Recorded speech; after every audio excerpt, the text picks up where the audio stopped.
E aí, galera, como é que vai? Tudo bem? Pessoal, então a gente finalizou a parte do artigo 37 a 42, que tratava especificamente em relação à administração pública, ok? Conforme a gente já veio falando lá no início, né, dessa sequência de aulas aqui, no decorrer das aulas, toda a base do direito administrativo, e agora principalmente entrando na parte de servidores públicos, em se tratando de agentes públicos, em se tratando quando a gente vai discutir estatutos, regime jurídico, tudo isso, a base está aqui entre os artigos 37 e 41 da Constituição Federal.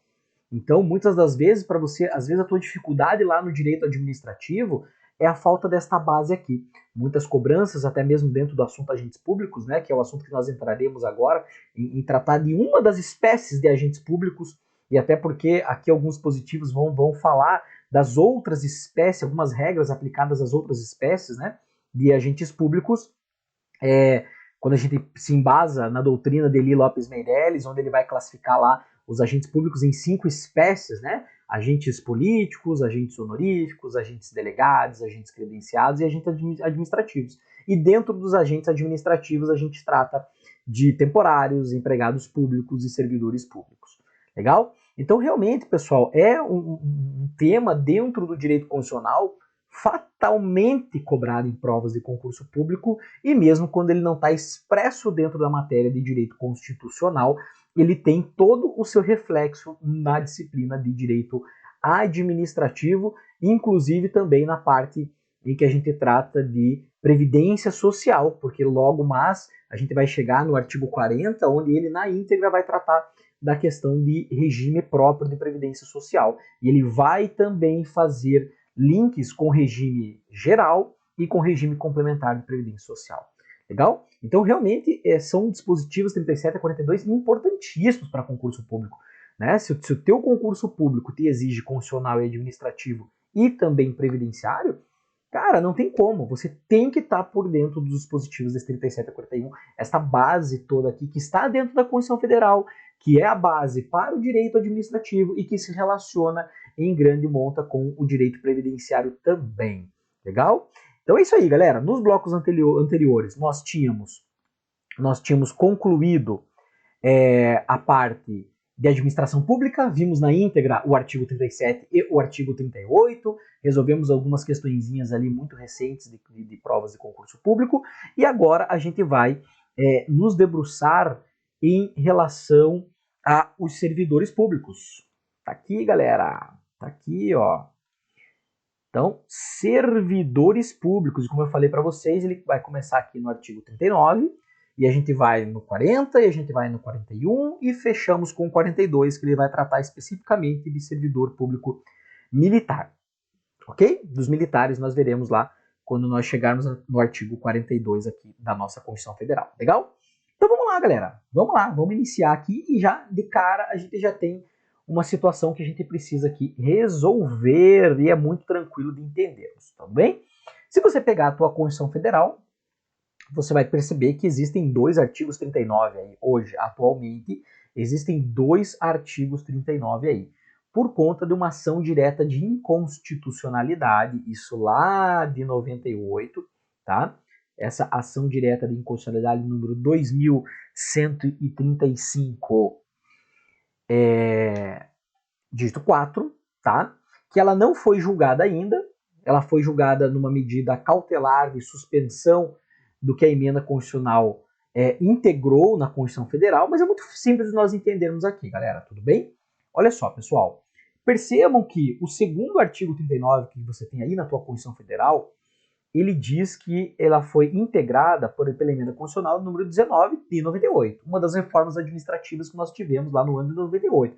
Tivemos duas reformas administrativas, uma pela emenda 19 e a outra pela emenda 20, ok? Então essa foi a primeira reforma administrativa que nós tivemos lá, 10 anos após a promulgação da Constituição Federal, legal?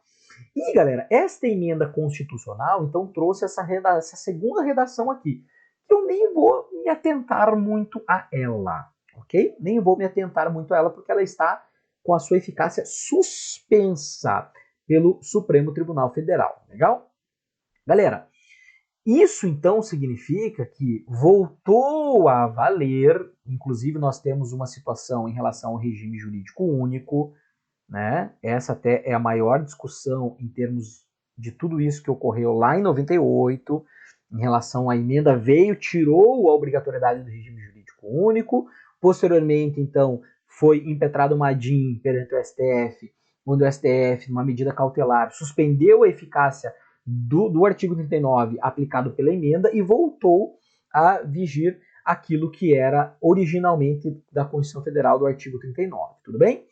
Tanto que aqui, pessoal, você já deve ter ouvido, as questões de prova até raramente acabam cobrando isso hoje, né? Já cobraram muito em relação ao regime jurídico único, em que este período em que ficou vigente o artigo 39, trazido pela emenda constitucional 19, nós tivemos ali algumas pessoas jurídicas de direito público, as quais contrataram, né, os seus agentes públicos não através de estatutos, né, sendo estatutários, mas sim sendo seletistas, porque não havia mais a obrigatoriedade de regime jurídico único, principalmente no âmbito da União, isso acabou acontecendo naquele período, e que até hoje esse pessoal está meio que num limbo, né? Eles continuam mantendo o vínculo qual naquele período eles ingressaram seletistas, enquanto não for julgado isso perante o STF. Né? O STF até sinalizou isso há poucos anos aqui, de colocar em pauta novamente esse julgamento, mas percebo que ele está desde 98, né, galera? E eu acredito que o STF não deva julgar, até porque ele vai ocasionar aqui alguns efeitos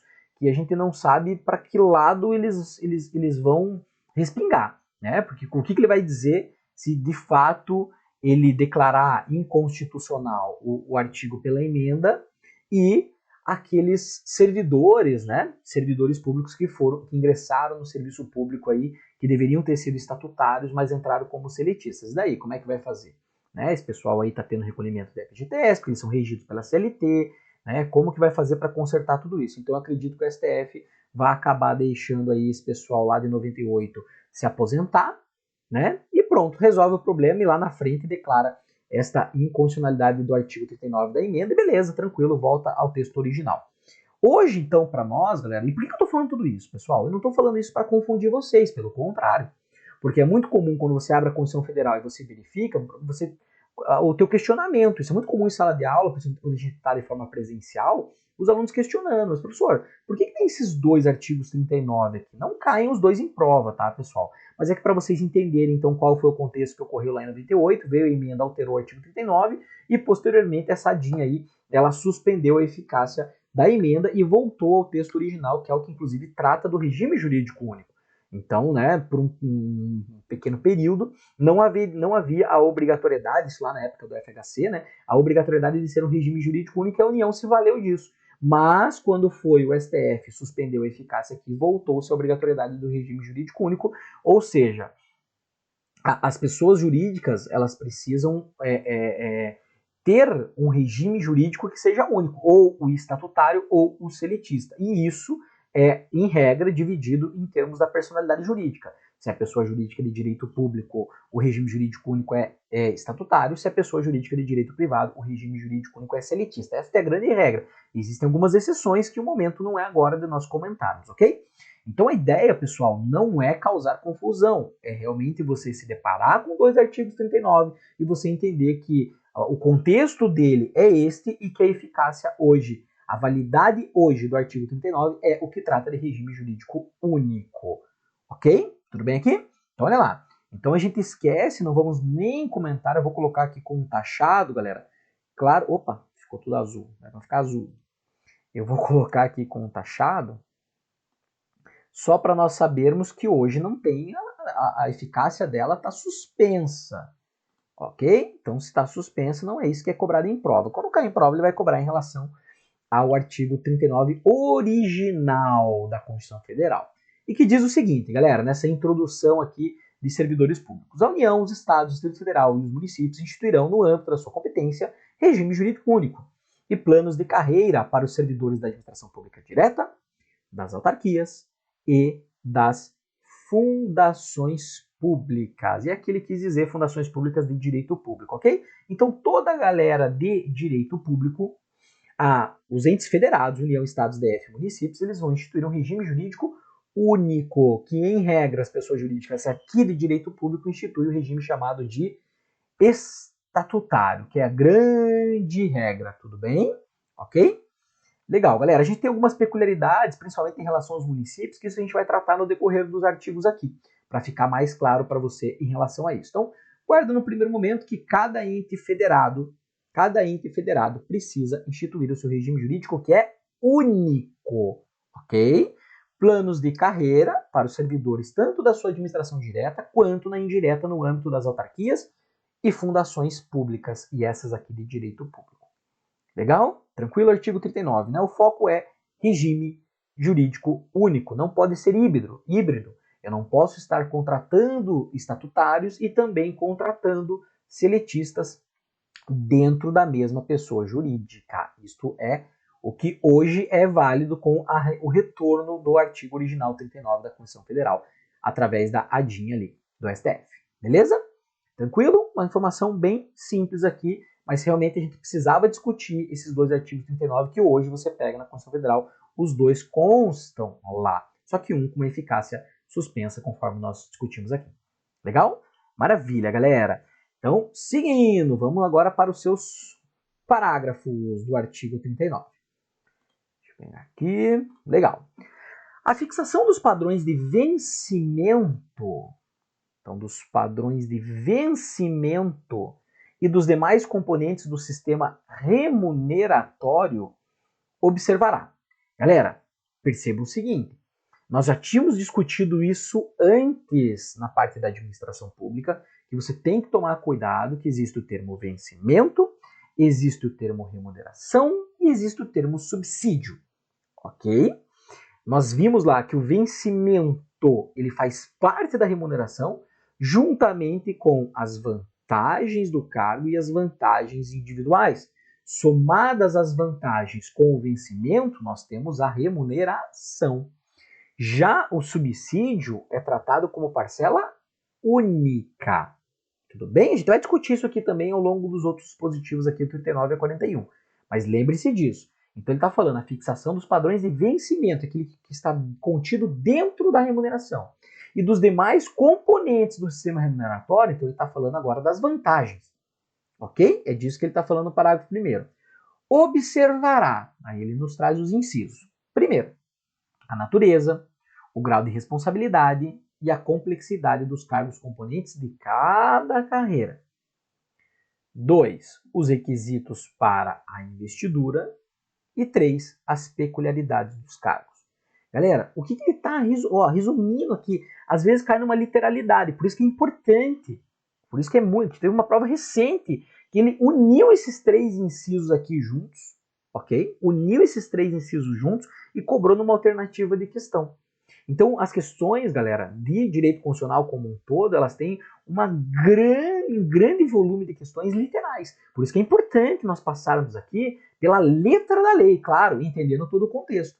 Então, o que ele está dizendo, galera? Que essa fixação do vencimento e em relação às vantagens do cargo, fica muito nítido nós entendermos que vai depender, qual é a natureza desse cargo? Grau de responsabilidade, complexidade, requisitos para investidura, tá exigindo que haja nível superior? Então, peraí, vai ter que ganhar um pouco mais do que nível médio, né? Está exigindo que haja uma formação específica em determinada área, né? Por exemplo, quando a gente fala na área da saúde, quando a gente vai falar de um médico, né? Opa, peraí, olha o quanto o cara se despendeu para que ele pudesse ter aquela competência profissional.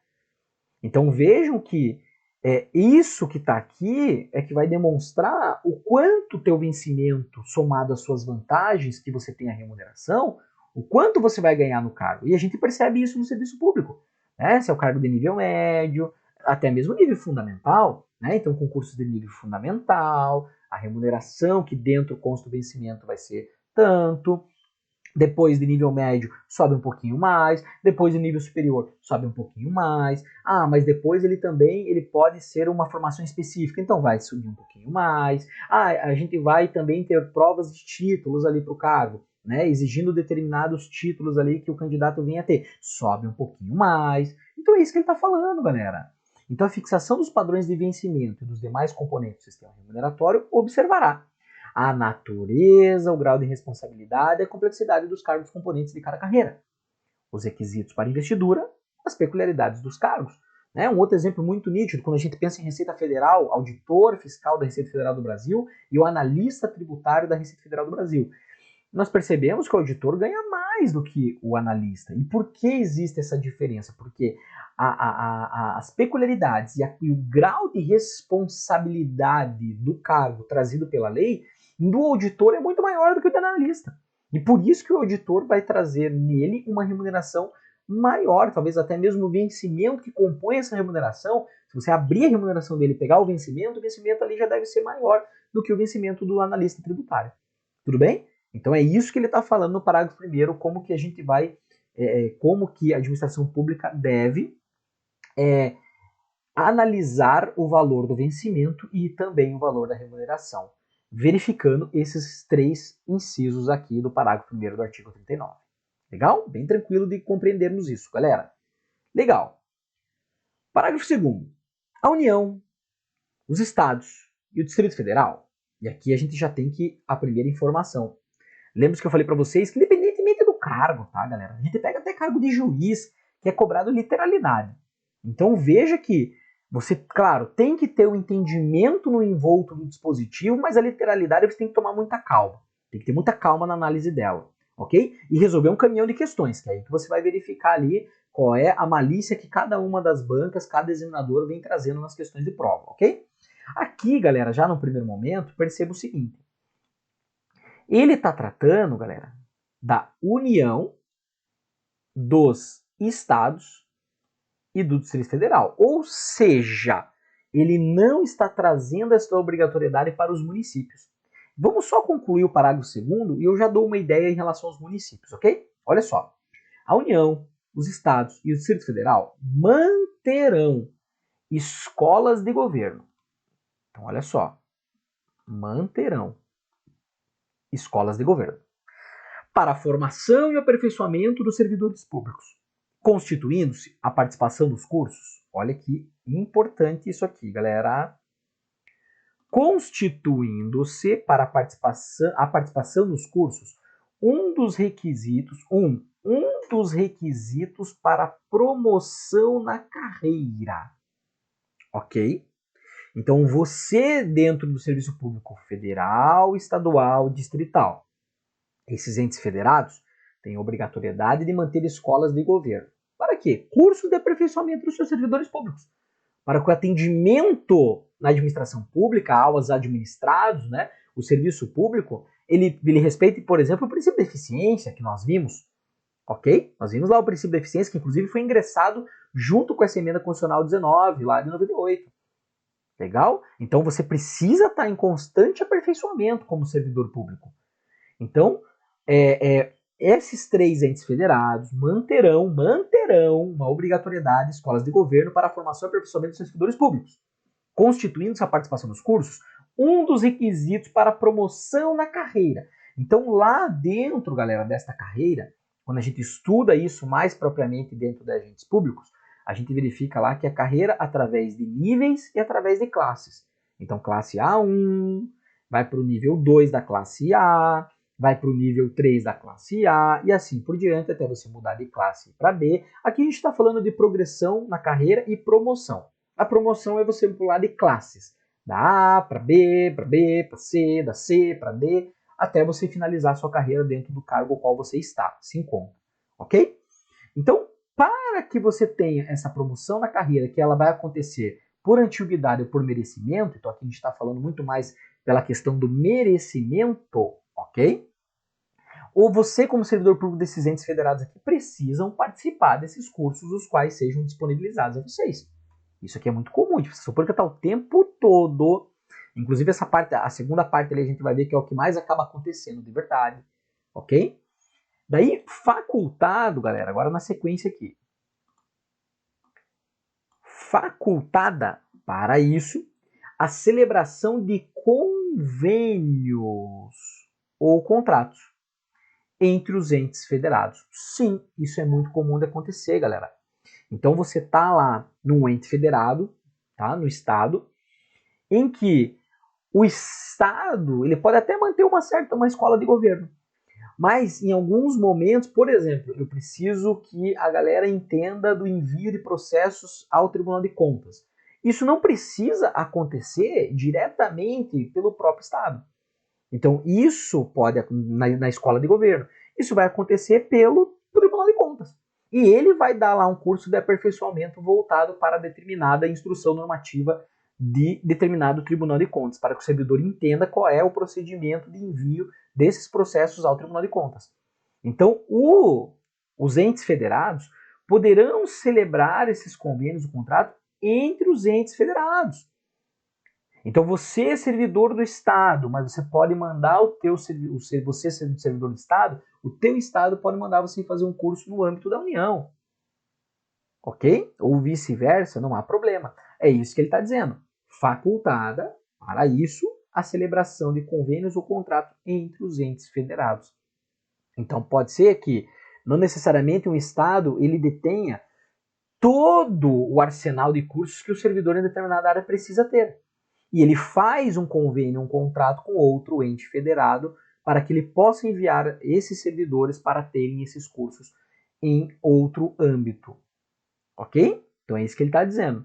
Mas então guarda, galera. Primeiro, não temos município no parágrafo 2º, na obrigatoriedade de se manter escola de governo. Não há um município. Tudo bem? Mas o município, galera, também pode se valer dessa regra, inclusive da parte final. Mesmo o que ele não cita o município é na obrigatoriedade de manter escolas de governo. Mas o município pode celebrar contrato e convênios com o Estado e se valer dos cursos em que o Estado elabore para os seus servidores também para os servidores municipais. Isso é muito comum de acontecer. Ok? Então perceba que o município não aparece no primeiro momento, mas após ali a facultada para isso a celebração de convênios de contrato entre os entes federados, aí aqui ele inclui o município dentro. O município pode firmar um convênio, um contrato com a União, com o Estado, ou até mesmo com o Distrito Federal, se estiver próximo. Ok? Ou até mesmo hoje os cursos acontecem de uma forma online, né? Então mesmo não estando tão próximo assim, pode firmar esse convênio se houver a necessidade de determinado tema sendo tratado pelo Distrito Federal, por exemplo, sem problemas algum.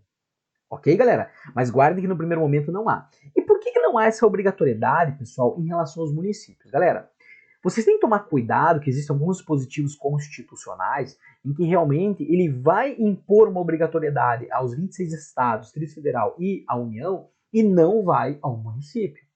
Porque o município, pessoal, muitos dos municípios são muito pequenininhos, eles não têm uma condição de manter realmente uma estrutura dessas. Como nesse caso específico aqui, manter uma escola de governo. O município não tem condições. É um município muito pequeno, tem poucos servidores. Ele não consegue, dentro do orçamento que a ele lhe compete, ele manter uma escola de governo. Ok? Mas esta visão é uma visão legal de você ter em relação aos municípios, galera. Não se esqueçam. Quando você se deparar com um dispositivo constitucional desse, tem vários exemplos na Constituição Federal. Um outro exemplo legal, quando a gente trata da parte de segurança pública, artigo 144, em que ele vai tratar lá das corporações que fazem parte da segurança pública e ele não traz como uma obrigatoriedade no rol as guardas municipais no âmbito dos municípios. Ele vai trazer lá no parágrafo 8º do 144 que os municípios poderão instituir guardas municipais. E a Constituição Federal sempre toma muito cuidado em relação aos municípios, para não gerar uma obrigatoriedade a qual acarrete a eles, aos municípios, um grande ônus orçamentário o qual ele não comporte, o qual ele não suporte. Ok? A ideia aqui nesse parágrafo 2º de não trazer o município é esse, na escola de governo. Então guarda aí, muito cuidado, legal? Mas ele se integra sim quando ele fala entre os entes federados. Então o município não é porque ele não tem a obrigatoriedade de manter a escola de governo que ele não vai poder fazer convênios ou contratos com os outros entes federados para mandar os seus servidores para lá para esses cursos aqui de aperfeiçoamento. Legal, galera? Maravilha aqui, parágrafo 2º? Show de bola, pessoal. Seguindo. Parágrafo 3º, galera. Parágrafo 3º. Aplica-se aos servidores ocupantes de cargo público, então aos servidores ocupantes de cargo público. O disposto no artigo 7º, isso aqui é muito importante, a gente vamos ter uma discussão aqui agora. Artigo 7º, incisos tais e tais. Podendo a lei estabelecer requisitos diferenciados de admissão quando a natureza do cargo o exigir. Legal, galera. Vou até colocar aqui. Podendo a lei, então a faculdade da lei, estabelecer requisitos diferenciados. Deixa eu colocar numa outra cor aqui, para a gente discutir isso de forma separada. Podendo a lei estabelecer requisitos diferenciados para admissão quando a natureza do cargo o exigir. Legal. Galera, olha só, pessoal. Esse é um momento que eu não quis fazer o trabalho por vocês, não. Eu falei, não, eu não vou fazer o trabalho, porque eu acho de suma importância, né? Deixa até eu ficar maior aqui na tela para a gente bater um papo aqui bem importante. Bem importante. A gente já volta no parágrafo 3º, tudo bem? Galera, olha só. Agora eu quero fazer uma análise sistêmica do direito constitucional. Apesar daqui o nosso foco é até 3742, a base para o direito administrativo, mas eu quero fazer uma análise sistêmica aqui do direito constitucional. Pessoal, muito provavelmente, normalmente os concursos públicos, a parte inicial da Constituição Federal ali, até quando a gente fala artigo 5º, a parte de direitos sociais, né, direitos políticos, nacionalidade ali também que vem antes no artigo 12, então, artigo 5º, direitos sociais, nacionalidade e direitos políticos. São assuntos muito comumente cobrados em prova. Não importa se é nível médio, se é nível superior, não importa se é poder executivo, legislativo, judiciário, não importa. É uma base realmente constitucional que as bancas, né, e os concursos públicos gostam de explorar muito isso daí. Tudo bem? E, galera, especificamente no artigo 7º da Constituição Federal, que é o que o parágrafo 3º se remeteu aqui, ele vai tratar no artigo 7º, a Constituição Federal, né, vai tratar no artigo 7º, em relação aos direitos dos trabalhadores urbanos e rurais. No caput do artigo 7º, se você está com a tua Constituição aí, dê uma folhada até lá, você vai verificar que ele vai trazer os direitos dos trabalhadores urbanos e rurais. Num rol muito extenso, que é um rol exemplificativo, podendo ter outros direitos, não só aqueles ali, trazidos do artigo 7º, ok? E quando a gente chega no parágrafo único do artigo 7º, galera, ali a gente encontra ele trazendo os direitos extensíveis aos empregados domésticos. Tudo bem? Verdade, aos trabalhadores domésticos. O texto vai dizer lá. Empregados domésticos é um termo mais utilizado no âmbito da previdência social, mas que se relaciona com os mesmos, trabalhadores domésticos, ok? Mas lá ele vai falar no parágrafo único, você está com a tua Constituição aí, você está vendo que ele está trazendo um rol no parágrafo único de direitos do artigo 7º extensível aos trabalhadores domésticos, ok? E galera, aí eu não me canso de falar, inclusive em relação ao parágrafo 3º, isso aqui é de suma importância, galera. Isso aqui ao longo desses mais de 20 anos aqui em concursos públicos, a gente já viu essa informação que eu estou passando para vocês aqui, ela colocar alguém num concurso público, por exemplo, como auditor fiscal da Receita Federal, ok? Como também, da mesma forma, tirar do concurso um analista administrativo para Tribunal Regional do Trabalho. Legal? Então, galera, é um dispositivo que normalmente o pessoal tem preguiça de estudar. Só que quando cai na prova é um divisor de águas. Ou te coloca para dentro do concurso, ou te tira aquela questão do concurso público. E eu vejo assim, não é realmente algo que você vá com uma facilidade guardar, mas o mínimo você precisa fazer. Que é o que, galera? Você precisa pegar o artigo 7º, né? Verificar todos os incisos constantes dele, que ali é para trabalhador urbano e rural, ótimo, não há distinção entre os dois. E que pegar o parágrafo único, que tem dois rols. O primeiro rol, que é o rol maior, galera, você vai verificar aí que a própria Constituição Federal já dá o direito ao trabalhador doméstico. E o segundo rol, que é o rol menor do parágrafo único, ele depende de lei. Por isso que muitas questões, inclusive aqui, vão até brincar com a eficácia da norma. Porque no primeiro rol é eficácia plena, e o segundo rol é limitada, porque a lei ainda vai precisar dizer como que o trabalhador doméstico terá aquele direito. Então eu sempre falo, há muitos anos já pra galera, que, pessoal, você precisa pegar o artigo 7º, estudar ele na íntegra. Você precisa pegar 2 marca-textos, tá? Você precisa pegar 2 marca-textos, ok? Eu até sugiro o amarelo, que é a cor mais comum, você marcar todo o rol primeiro do artigo 7º, do parágrafo único, que a Constituição Federal dá diretamente o direito ao trabalhador doméstico. Pegar um outro marca-texto de uma outra cor e marcar o segundo rol nos incisos do artigo 7º. Legal? Só que ainda a gente nem entrou aqui onde a gente está no parágrafo 3º. Agora vamos voltar ao parágrafo 3º. Agora vamos voltar aqui ao parágrafo 3º. E galera, olha só, tem questões de prova que o examinador pergunta assim: qual é a alternativa que possuem direitos dos trabalhadores urbanos, rurais, domésticos e servidores públicos? Então você precisa, galera, fazer esse estudo sistemático aqui dentro da Constituição Federal. Por isso que eu falei assim, não, eu não vou, eu poderia ter colocado os incisos para vocês, a gente poderia ter discutido os incisos aqui, mas realmente, galera, se você quer de fato passar no concurso público, ser aprovado no concurso público, você não pode negligenciar uma coisa dessa. Eu estou dizendo para você que ao longo dos anos, nós vemos isso acontecer direto. Quando cai na prova, é um Deus nos acuda. E aquele que no mínimo fez esse trabalho de olhar o artigo 7º na íntegra, de fazer as anotações do parágrafo único de trabalhadores domésticos e vir aqui no parágrafo 3º e pegar os incisos quais estão aqui de azul, galera, para vocês, e voltar lá. Daí é o seguinte, aí não tem como você marcar com marca-texto, senão vai virar um samba do crioulo doido. Então eu sugiro, as minhas anotações, por exemplo, na minha Constituição, é que no inciso o qual ele está trazendo aqui, o 4º, 7º, 8º, 9º, 12 e assim por diante até chegar ao 33, você coloca um SP na frente. E o que é SP, galera? Servidor público. Ok? E regularmente você estar na sua Constituição fazendo essa leitura e verificando. E você vai guardar e resolvendo questões de prova. Que daí você vai guardando. Né? Os principais você vai guardar. Ok? E eu te digo mais, vocês vão ter surpresas no momento que vocês fizerem isso. Vocês vão dizer assim, nossa, mas tem situações em que eu tenho certeza que o servidor público tem. Até tem, mas na Constituição não. Até tem, mas na Constituição não. Ok? Galera, por isso que precisa, não negligencie, por favor, pessoal, de verdade. Então o que ele está dizendo aqui? Que os servidores públicos, eles terão os direitos trazidos no artigo 7º em decorrência desses incisos aqui. Tudo bem?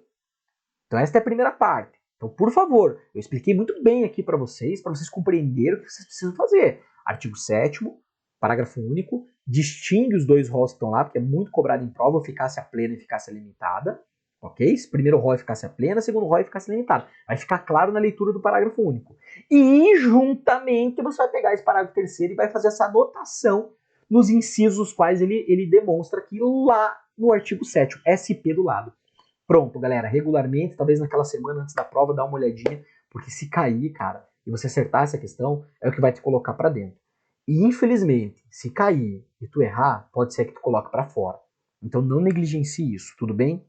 E o final, galera, o que está em verde, podendo a lei estabelecer requisitos diferenciados de admissão quando a natureza do cargo exigir. Vou até dizer um muito comum em prova, que a gente vai ver até daqui a pouco na continuidade, que é em relação à idade. A gente sabe que a idade mínima para ingressar em cargo público, galera, é de 18 anos, a idade mínima. Mas pode ter uma idade máxima? Pode, desde que a natureza do cargo assim o exija. Por exemplo, na área policial, muitos concursos públicos para a área policial limita a idade máxima de 30 anos. E faz sentido isso, galera, para a gente realmente ter ali o homem e a mulher ali na sua plena forma física.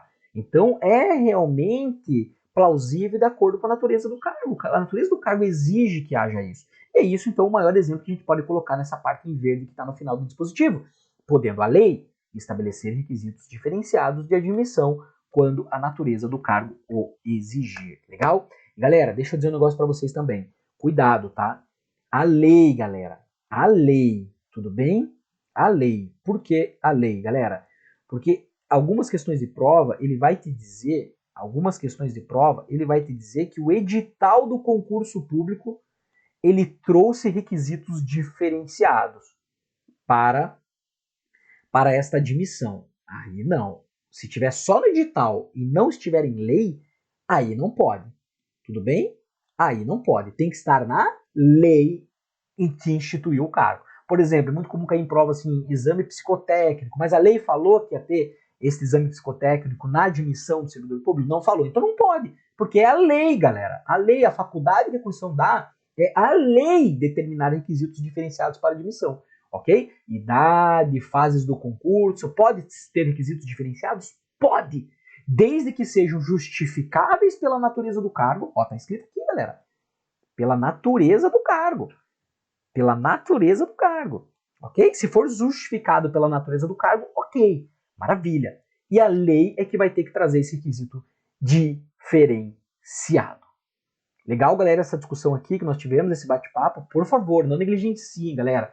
Como dói no coração quando a gente vê um aluno que está muito bem preparado e ele sai fora do concurso por conta de uma questão aqui que ele negligenciou e não voltou. Não tenham preguiça. Voltem lá, façam essa análise sistemática do artigo 7º, parágrafo único, e aqui do parágrafo 3º também, do artigo 39, ok? Estão me prometendo, hein? Vou cobrar depois. Legal? Maravilha, galera. Vamos fazer, então, uma pausa e a gente já volta no próximo bloco, continuando a partir do parágrafo 4º do artigo 39 da Constituição Federal. Estamos falando de servidores públicos. Até mais, galera. Tchau, tchau.